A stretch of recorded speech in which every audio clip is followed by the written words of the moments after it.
marketing d'influence ou marketing d'affiliation? Ça parle beaucoup. Alors, faire de l'affiliation, c'est une bonne chose parce qu'en tant que partenaire, ben, vous pouvez, enfin, je parle pour ceux qui veulent devenir partenaires ou ceux qui sont en tout cas affiliés, ben, vous pouvez avoir beaucoup d'avantages comparé au marketing d'influence parce que ben, c'est quelque chose que j'ai déjà vu, que j'ai déjà fait, que beaucoup de choses, il y a vraiment un truc négatif et à la fois positif, mais qui ne touche pas forcément toutes les cibles. Et tout dépend de votre business model. Donc, si vous voulez promouvoir votre business, par exemple, si vous voulez promouvoir certaines choses ou un produit auprès de marketing d'influence, vous allez voir qu'il peut y avoir certains problèmes. Et ce n'est pas forcément le nombre d'abonnés ou le nombre de vues qui compte. C'est surtout l'engagement de la communauté en personne et qui vont être devant. Et à quoi vous allez vous attendre. Il y a deux choses à prendre en compte. Si c'est un produit physique pour le marketing d'influence, vous allez avoir quelque chose de beaucoup mieux. Voilà, un produit en général, ça buzz plus. Mais si c'est un produit digitaux, et c'est vrai que les produits digitaux, si c'est une formation, si c'est un e-book ou quoi que ce soit que vous allez mettre en avant ou un service, ah oui, bah forcément ça va un petit peu plus, ça va peut-être un peu plus bloquer. Même si c'était la bonne cible, même si c'était les bons clients, même si votre offre elle est géniale, bah, vous n'allez peut-être pas faire les ventes que vous avez espérées.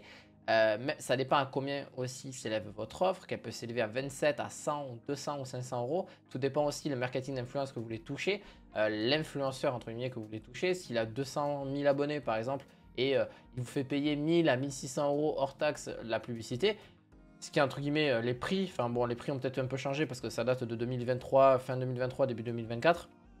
Donc les prix peuvent un petit peu changer en fonction aussi du nombre de vues qu'a la personne, de forcément aussi combien elle fait gérer ce genre de propositions en fait, ce genre de choses qui existent. Ça existe le marketing d'influence et ça continuera d'exister parce que c'est encore en plein essor. Mais il y a certaines aussi de choses qu'il faut prendre en compte. C'est que si vous faites de l'affiliation, là le marketing d'affiliation c'est génial aussi.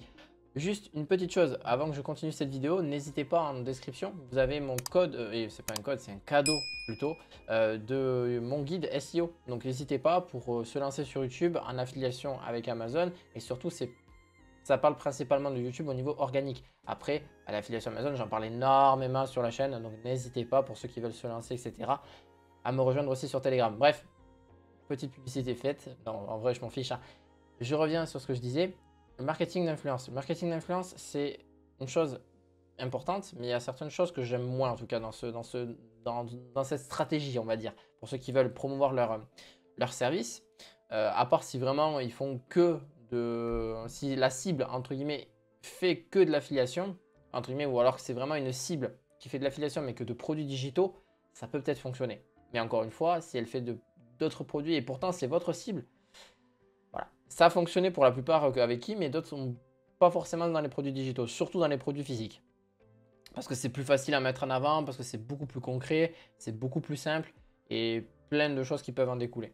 Ensuite, dernière chose, le marketing d'affiliation, comment ça se passe? Eh bien en fait, si vous avez des partenaires, des personnes avec qui vous voulez, entre guillemets, qui veulent travailler pour vous, et grâce à votre offre et la mettre en avant, vous pouvez faire des sommes relativement sympathiques. Surtout que vous avez...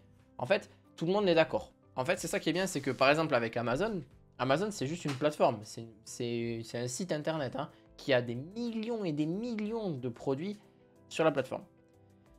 Et bien là, ce qui est bien, grâce à ça, c'est que vous êtes l'intermédiaire. Vous allez promouvoir certains produits sur la plateforme et vous allez toucher une commission. Pareil pour le partenaire et pareil pour le client.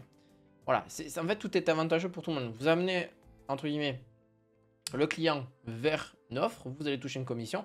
Et en plus de ça, en général, les partenaires sont beaucoup plus qualifiés, sont beaucoup plus contents parce qu'en généralement, dans le marketing d'influence, si on parle d'argent, vous allez sûrement payer votre prestation avant que la prestation soit faite. En généralement, c'est ça.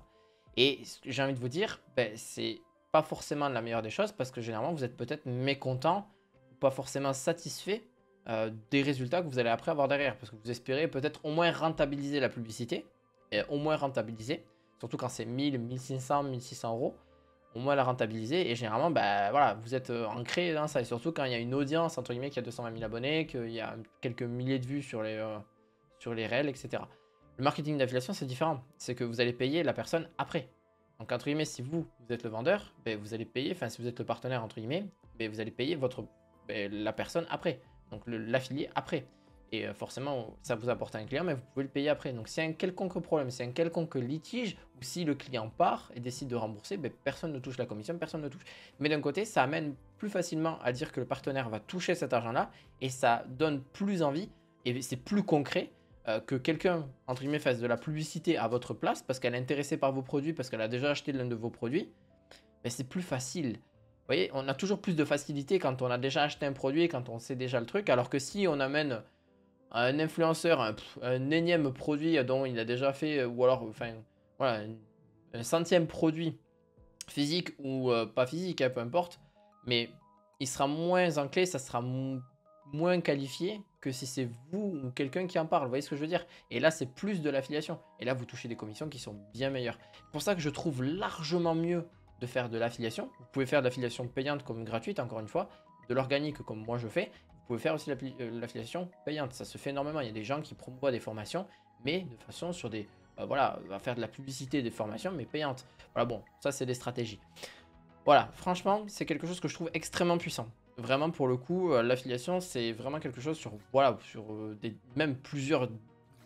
allez, entre 4 et 10 ans, vous pouvez faire encore des vues et faire de l'argent. Parce que les gens ont tellement, pour vous dire, si par exemple, vous avez des, je sais pas combien d'articles de blog qui parlent de votre produit, sur différents de vos affiliés, ces articles, ils seront toujours là. Ils seront toujours là.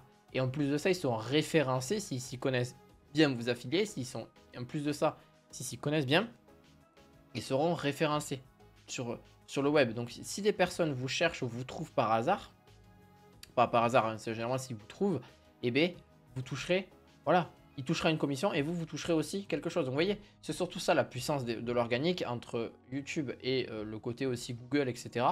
Vous pouvez avoir des gens qui vous écoutent pendant des... et même toucher de l'argent sur pas des décennies, mais on n'en est pas très loin. J'ai des vidéos qui sont là déjà depuis presque entre 5 et 10 ans et qui fonctionnent toujours. Donc, c'est fou.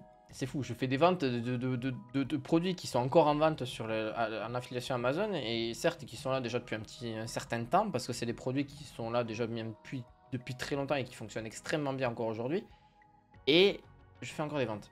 Voilà, j'ai pas besoin de refaire la vidéo, vous voyez ce que je veux dire? Par contre, la personne qui vous a fait la vidéo marketing d'influence, bon, et en plus de ça, c'est sur Instagram, c'est sur TikTok ou YouTube, la vidéo elle est vite oubliée.